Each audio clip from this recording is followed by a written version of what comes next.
Construire une phrase grammaticalement correcte, c'est bien. Mais l'énoncer avec talent, avec panache et avec dextérité, c'est encore mieux. Bonjour à tous et à toutes, mon nom c'est Juste Crépin Gondo et dans cette vidéo, nous allons discuter de l'importance de savoir communiquer, de savoir s'exprimer en public.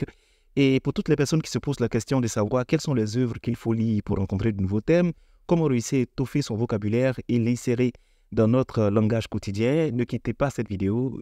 Avant la fin de cette vidéo, je vais vous partager mes tips et mes conseils pour réussir à atteindre votre objectif en termes de communication. Mais d'abord, très volontiers, parlons de l'importance de savoir s'exprimer et de l'importance de la communication.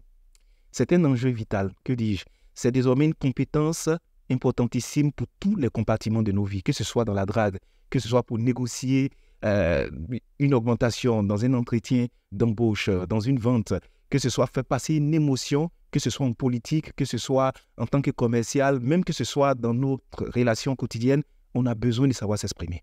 Et pour le faire, tout à l'heure, je viens de vous montrer l'exemple, il faut éviter de tituber, il faut réussir à s'exprimer comme il faut ralentir le débit. Et ce n'est pas seulement aligner les mots qui fait qu'on devient un bon communicant ou quelqu'un qui sait s'exprimer. Au-delà de ça, il y a d'autres détails qui sont tout, tels que le trac, tels que la gestion du stress, tels que la communication non verbale, tels que l'agencement des idées, comment réussir à toucher l'émotionnel de la personne qui est en face de nous. Tout ça fait partie de la réussite d'une belle communication. Alors la question que beaucoup de personnes se posent, c'est de savoir quand est-ce qu'on peut dire que quelqu'un sait s'exprimer, quelqu'un communique de façon efficace. Pour moi, et je donne vraiment mon avis sur ce point, réussir à s'exprimer avec qualité, c'est de réussir à embarquer son auditoire dans un voyage des sens et dans lequel il n'a pas envie de descendre. C'est de réussir à toucher l'émotionnel. C'est de réussir à éveiller des sens. C'est de réussir à capter l'attention de la personne qui est en face de soi. C'est de réussir à faire un voyage vers l'autre et à réussir à embarquer cette personne afin qu'elle boive nos paroles, afin qu'elle comprenne notre objectif et finalement afin que ensemble nous puissions atteindre le point culminant que nous recherchons, c'est de réussir à faire passer un message entre celui qui est l'émetteur du message et celui-là qui est le récepteur du message et afin d'être bien compris. C'est tout ça, moi j'appelle savoir communiquer. Et vous savez, avoir peur de prendre la parole en public, c'est l'une des phobies les plus répandues. Selon les statistiques, elle passe même avant la peur de mourir. Les gens ont vraiment peur de prendre la parole. Les gens se disent que je vais être jugé. Parce que vous savez, quand on ne parle pas, on a l'air intelligent jusqu'à ce qu'on ouvre la bouche. Les gens ne veulent pas la contradiction. Les gens ne veulent pas avoir des thèmes qui contrastent avec les émotions qu'ils ressentent. Donc, les gens préfèrent se calfeutrer dans une position de ne pas prendre la parole. Et pourtant, les occasions de prendre la parole sont pléthores et souvent, on est obligé de parler. On est obligé d'échanger. Mais la bonne nouvelle, ne vous en faites pas, c'est qu'il y a des formations. Il y a d'autres qui naissent avec ce talent de façon innée et il y a d'autres qui l'apprennent. Moi, je vais dire, c'est un partage des deux. Un moment, je sais que j'avais des aptitudes et des compétences de façon naturelle à prendre la parole, à réussir à toucher l'émotionnel, à réussir à véhiculer un message et il m'a fallu, pour aiguiser et doper mes compétences, apprendre, me former, écouter des personnes. Et aujourd'hui, c'est avec plaisir que j'accompagne d'autres personnes, je forme, je coach. J'ai des formations qui sont en ligne que je partage à certaines personnes qui sont vraiment prêtes à l'emploi.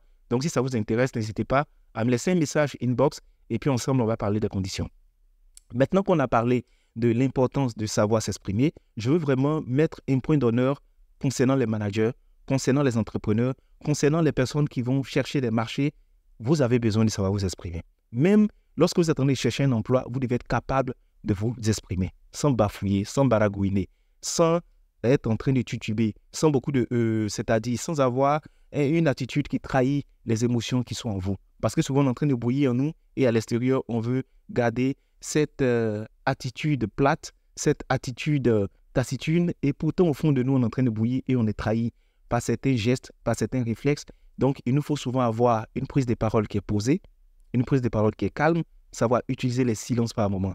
C'est très important de la communication. Mais vous savez, dans une vidéo, on ne peut pas tout dire. Donc, venez inbox et puis on va discuter des autres détails. Maintenant, je vais partager avec vous mes différents tips, mes différents conseils pour enrichir, pour étoffer son vocabulaire. Première des questions que les gens me posent très souvent, quelles sont les œuvres que tu lis pour être aussi à l'aise verbalement? Pour ne rien vous cacher, je vous dirai de lire tout. Les magazines, les œuvres littéraires, la science-fiction, les recherches, les rapports, lisez presque tout. Mais en vérité, lire ne doit pas être une corvée. Quand vous lisez quelque chose, si un sujet qui ne vous intéresse pas, ça devient une corvée. C'est pourquoi choisissez des œuvres qui sont orientées vers des sujets, des thématiques qui vous intéressent. Donc ça, c'est le premier des conseils que je donne. Maintenant, concernant les œuvres que je lis, j'ai appris à développer mon vocabulaire et mon niveau d'expression en lisant des classiques, des œuvres anciennes, des classiques de Shakespeare m'ont fait beaucoup de bien. Cet auteur anglais-là, non, c'était un homme talentueux. Et j'ai cherché tous les livres en version française que je lisais, je me délectais de chaque mot, je les buvais jusqu'à la lie et j'apprécie vraiment cet auteur-là. Au-delà de lui, j'ai lu aussi les œuvres de Molière parce que lui, il avait réussi à trouver l'équilibre, le panache entre l'humour et puis la facilité de dire des choses qui sont crues mais qui sont risibles. Donc ça passe tranquillement. Des vérités qui sont souvent dures à entendre, caricaturales, mais qui sont enrobées d'humour et ça faisait mouche à chaque fois que je lisais. Il y a aussi les œuvres de cette auteure plutôt sénégalaise que j'apprécie énormément. Je pense que c'est Fatou Diome ou Fatou Diome, je ne sais pas, mais elle fait vivre les mots. Elle les fait cadencer. Les mots rebondissent quand tu lis. Elle a la capacité d'imager les thèmes avec une doigté et une expertise qui se raréfient de nos jours. Fatou Diome, c'est une crue. C'est une excellentissime écrivaine que je vous recommande sans modération. Cherchez ses œuvres parce que je les ai toutes ici. Et puis vraiment, ça m'a beaucoup aidé. L'autre conseil que je vais vous donner, c'est que quand vous êtes en train de lire une œuvre, ayez à côté de vous un dictionnaire et un bloc-notes. Quand vous lisez, vous assurez ou bien vous soulignez les thèmes qui sont un peu en conflit avec votre vocabulaire et puis vous faites des recherches dans le dictionnaire, vous le notez dans votre bloc-notes parce que l'idéal, c'est d'avoir son propre glossaire où souvent on peut aller piocher les thèmes là-dedans. Vous mettez le mot, vous mettez sa définition et en dessous, vous mettez un exemple contextuel pour savoir comment l'utiliser. Donc ça, c'est un second conseil que je vous donne. Autre conseil que je vous partage, c'est que sur les réseaux sociaux, il y a des plateformes, il y a des pages qui sont adeptes à partager des thèmes, le mot du jour ou des expressions. Il y a ces pages sur TikTok que j'apprécie profondément où ce qu'ils font, c'est des morceaux choisis dans des interventions, dans des interviews de certains politiques ou de certains philosophes ou de certaines personnes qui s'expriment bien. Ils mettent la définition et c'est contextuel, c'est très bien. Vous pourrez aussi vous abonner à des newsletters de certains dictionnaires tels que le Robert. Vous allez avoir chaque jour des mots du jour que vous pourrez utiliser. Autre conseil que je vous donne, c'est de vous promener et de discuter avec des personnes qui ont un niveau de langage soutenu. Des personnes qui seront capables par moment de vous recadrer quand vous allez faire des sorties de route sur le plan langagier. C'est le cas de celle-là que j'apprécie énormément, Mariam Koulibaly, la directrice de Fréquence 2 à Abidjan, une grande dame avec laquelle j'ai travaillé pendant des années en radio. Et c'est elle qui, par moment, m'a recadré de façon rustaude. Elle m'a dit non, ça ne dit pas, ça ne se dit pas. Et quand tu la vois s'exprimer, tu sens qu'elle fait attention à chaque mot qu'elle utilise et elle ne perd pas de vue son objectif qu'elle est en train de communiquer.